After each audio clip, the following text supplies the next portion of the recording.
Smart saving plan తో మీ ఆత్మీయులకు ఉజ్వలమైన సురక్షితమైన జీవితం అందించండి. టాటా ఏఏతో ఇది సాధ్యం. నమస్తే, welcome to Suman TV. Warangal సభతో బీఆర్ఎస్ జోష్ మీద ఉంది. చాలా రోజుల తర్వాత మళ్ళీ బ్యాక్ వచ్చారు మాజీ సీఎం కేసీఆర్ అని చెప్పేసి బీఆర్ఎస్ సంబంధించిన శ్రేణులు సైతం ప్రజలలో వాళ్ళు చేసిన పనుల్ని సైతం కూడా ఆ సభ వేదికగా చెప్పారు. ప్రస్తుతం మనం మాట్లాడదాం నిజామాబాద్ సంబంధించినటువంటి జిల్లా ఇన్ఛార్జ్ జీవన్ రెడ్డి గారు ఉన్నారు. మాట్లాడదాం సార్. నమస్తే. చెప్పండి సార్, ఎట్లా మొత్తం వరంగల్ సభ ఏ విధంగా చూసారు? సక్సెస్ అయిందంటారా? పెద్ద జన సమీకరణ కావచ్చు, జనం ప్రభంజనం 10 లక్షల పైచిలుకు ఈ దేశ చరిత్రలో కనివిని ఎరగని రీతిలో జనం వచ్చిర్రు. కోట్లాది మంది వీక్షించారు. టీవీల ద్వారా, ట్విట్టర్ల ద్వారా, యూట్యూబ్ల ద్వారా చూసింది కోట్ల పైన. దేశంలో అత్యధిక ప్రజలు వీక్షించిన సభ కేసీఆర్ సభ, వరంగల్ సభ, 25వ ఆయుర్వేద దినోత్సవ సభ అని చెప్పి సందర్భంగా తెలియజేస్తాం. ఇలా ఏ గల్లీకి పోయినా సారే కావాలి, కారే కావాలి, కేసీఆరే కావాలి, రావాలి కేసీఆర్, కావాలి కేసీఆర్, గెలవాలి కేసీఆర్ అని CM Revanth go back, KCR come back అని నినాదంతో బయలుదేరినాం. ఇందూరు ప్రజల పంతం అది. ఆ విధంగా ఆ నినాదంతో బయలుదేరినాం. ప్రతి గ్రామాల్లో ఒక పండుగ వాతావరణం, ఒక దసరా పండుగ జరిగింది మొన్న మాకు.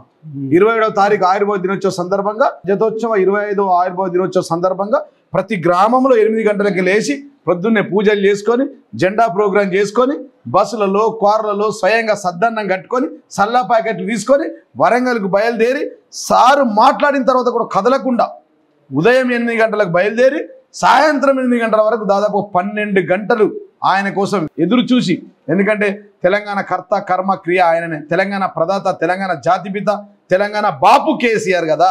ఆయన తెలంగాణ తెచ్చేపటికే ఇలా తెలంగాణ రాష్ట్రంలో ఇంత గొప్పగా పంటలు కానీ అభివృద్ధి కానీ మొన్నటి వరకు ఉండే. ఇలా 18 ఏళ్ల పాలన ఏమైందో మీరు చూస్తారు సుమన్ టీవీ ద్వారా. కాబట్టి మొత్తం జనం ప్రభంజనం చాలా గొప్పగా విజయవంతమైంది సభ.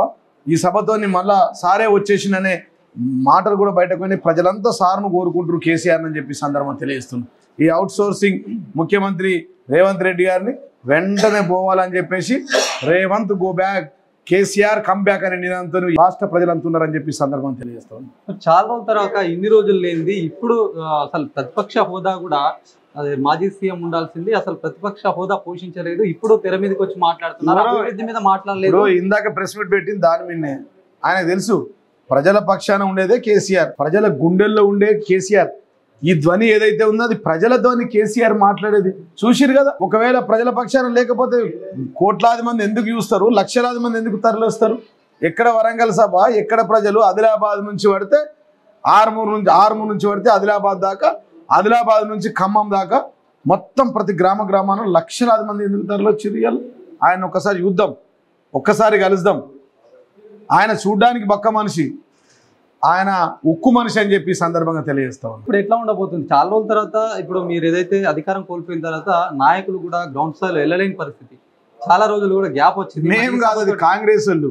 ముఖ్యమంత్రి ఓలేని పరిస్థితి వచ్చింది, మంత్రులు తిరగలేని పరిస్థితి వచ్చింది. ఇలా కళ్ళాల మీద వడ్లు ఉన్నాయి. ఆర్మూర్ నుంచి నిజామాబాద్ దాకా 27 కిలోమీటర్లు మొత్తం వడ్ల కుప్పలే ఉన్నాయి. కొనుగోలుదారులు లేవు, డబ్బునాలు లేవు, సూదులు లేవు, లారీలు లేవు, అమాలోలు లేరు, రైస్ మిల్లులు కొనేటోళ్ళు లేరు. వర్షం పడి వడగండ్ల వానగా నానిపోతూ ఉన్నాయి. ఇలా రాలేని పరిస్థితుల్లో రమ్మని ఇవాళ వారం రోజులలో కనుక వడ్లు కొనకపోతే ఏ గ్రామాల్లో కూడా ఎమ్మెల్యేలు, మంత్రులు, ముఖ్యమంత్రులు తిరగలేదు, బట్టలు ఇప్పి కొడతారు. 6 లక్షల మెట్రిక్ టన్నులు కూడా ధాన్యం సేకరించినప్పుడు 8 లక్షలు పెట్టుకున్నాం. ఎంత సేకరించారు, ఎన్ని కొనుగోలు? కేసీఆర్ గారు ఉన్నప్పుడు ఒక స్వర్ణయుగంగా ఉండే రైతులకి. తెలంగాణ ప్రాంతం కేసీఆర్ గారి పాలన ఒక స్వర్ణయుగం అయితే, రేవంత్ రెడ్డి గారి పాలన ఒక రాతి యుగమైంది. 7,657 కొనుగోలు కేంద్రాలను ఏర్పాటు చేసి ప్రజల వద్దకే కొనుగోలు కేంద్రాలు వెళ్ళినాయి. రోడ్డు మీద పోయే లారీలను ట్రాన్స్పోర్ట్ అధికారులను పెట్టి ఆ లారీలను తీసుకొచ్చి కుప్పల మీద కొనుగోలు చేసి రైతులకు డబ్బులు ఇచ్చి సంచులు తీసుకుపోయిన పరిస్థితి కేసీఆర్ గారి స్వర్ణయుగం అండి. ఈ రాతి యుగం లెక్క లేదు. నిజామాబాద్ టు ఆర్మూర్ వెళ్దాం, 27 కిలోమీటర్లు, వేలాది కుప్పలు, రైతుల పరేషాన్లు ఉన్నారు, ఆగమైపోయారు. తిట్టనోళ్ళు నువ్వు మైకు పెడితే తిడుతుడు, వినలేని మాటలు, చూడలేని మాటలు. ప్రజలు ఆయనను తిడితే ఆయననేమో మా తెలంగాణ బాపుని మాట్లాడతాడు అడ్డగోలు.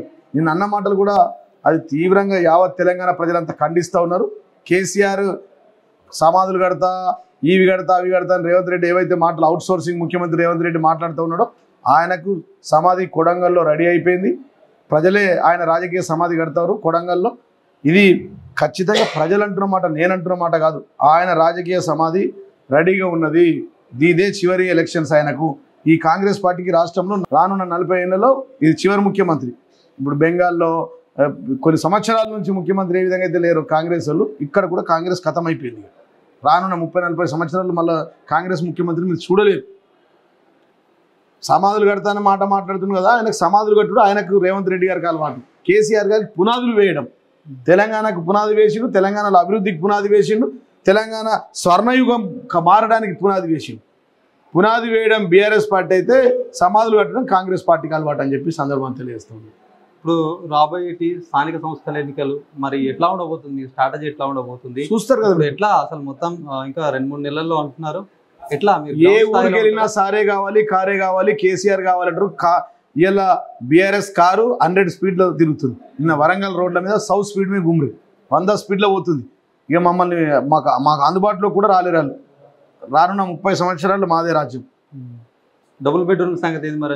అది ఈయనకి అడగాలి, రేవంత్ రెడ్డికి అడగాలి. ఆయన కడుపు చల్లకుండా తులం బంగారం ఆయనకు అడగాలి, రైతు బీమా ఆయనకు అడగాలి, కేసీఆర్ కిట్లు ఆయనకు అడగాలి, డబుల్ బెడ్రూమ్ ఇండ్లు ఆయనకు అడగాలి, రైతు రుణమాఫీ ఆయనకు అడగాలి, రైతు బంధు రావాల్సింది ఆయనకు అడగాలి, 72 లక్షల మందికి ఇవ్వాల్సిన రైతు బంధు అడగాలి, ముసలోళ్ళ ముంచిన 3 నెలల పింఛన్లు ఆయనకు అడగాలి, ఇక ఆడవాళ్ళకు 4000 పింఛన్లు ఇస్తున్నా ఆయనకు అడగాలి, 420 పథకాలు వాళ్ళని అడగాలి. ఇక మాకు అడిగేది పోయింది. తరపు నుంచి మీరు ఒక ప్రతినిధులుగా కొట్లాడాలి కదా, మరి వాళ్ళకి న్యాయం జరిగేలా ఏ విధంగా కొట్లాడుతున్నాం కదా. నిన్న కొట్లాట కాదా, నిన్న చెప్పలేడా పెద్ద ఆయన నేనే వస్తా అన్నాడు.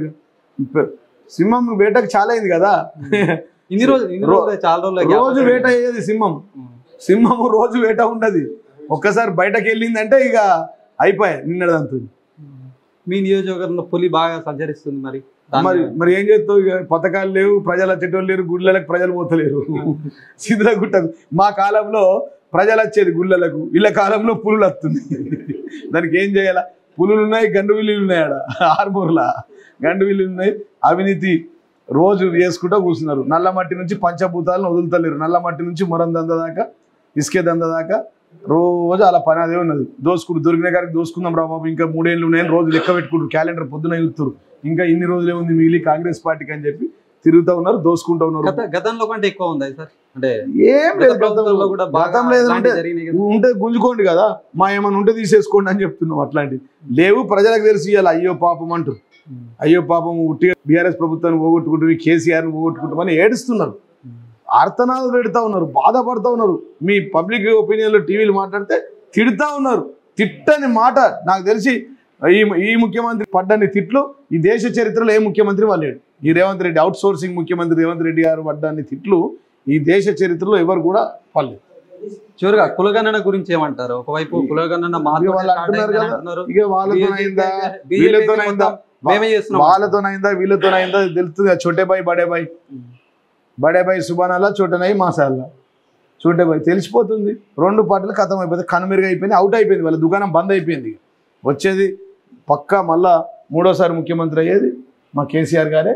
బ్రహ్మాండంగా భారీ మెజార్టీతో గెలవబోతున్నాం. ఇప్పటికిప్పుడు ఎన్నికలు వస్తే 100 సీట్లు పక్కా గెలిచిపోతాం. Thank you. ఇది పరిస్థితి. మొత్తానికి కూడా నిజామాబాద్ కావచ్చు, ఇటు స్టేట్లో కూడా ఇక్కడ కూడా వరంగల్ సభ సక్సెస్ అయింది కాబట్టి ఇప్పటి నుంచి కూడా తమ బీఆర్ఎస్ ఎట్లా ఉండబోతుంది, ఎట్లా ప్రభుత్వం మీద ఎట్లాంటి ఫోకస్ పెడుతుంది, ప్రజలందరూ కూడా ఇప్పటికే ముందుకెళ్తున్నారు,